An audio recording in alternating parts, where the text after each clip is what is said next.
At the time when Amraphel was king of Shinar, Arioch, king of Elasar, Kedorlaomer, king of Elam, and Tidal, king of Goyim, these kings went to war against Bera, king of Sodom, Birsha, king of Gomorrah, Shinab, king of Admah, Shemeba, king of Zeboim, and the king of Bela, that is Zoar.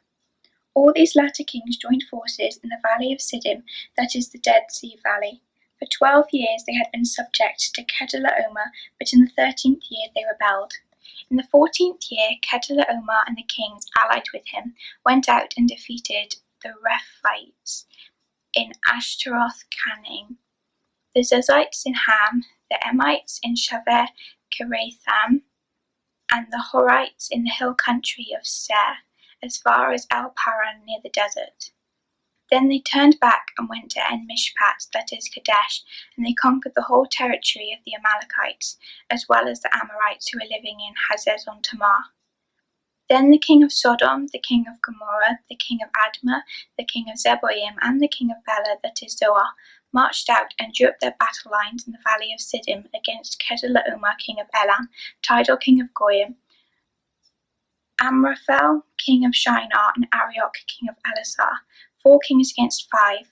Now the valley of Siddim was full of tar pits, and when the king of Sodom and Gomorrah fled, some of the men fell into them, and the rest fled to the hills.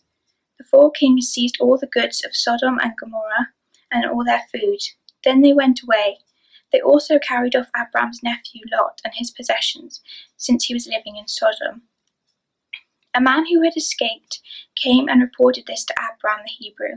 Now Abram was living near the great trees of Mamre, the Amorite, a brother of Eshcol and Anna, all of whom were allied with Abram.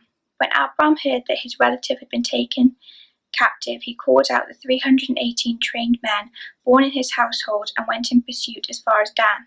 During the night, Abram divided his men to attack them, and he routed them, pursuing them as far as Hobah, north of Damascus. He recovered all the goods and brought back his relative Lot and possessions, together with the woman and the other people.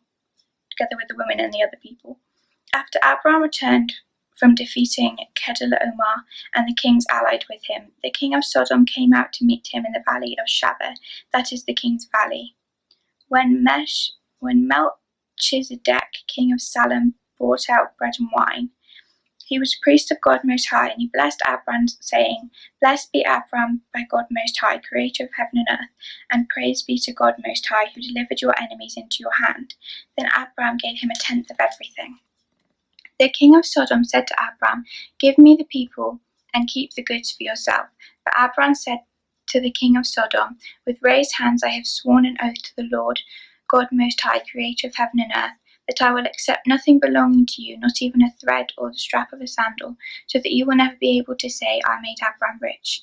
I will accept nothing but what my men have eaten, and the share that belonged to the men who went with me, to Anna, Eshcol, and Mamre.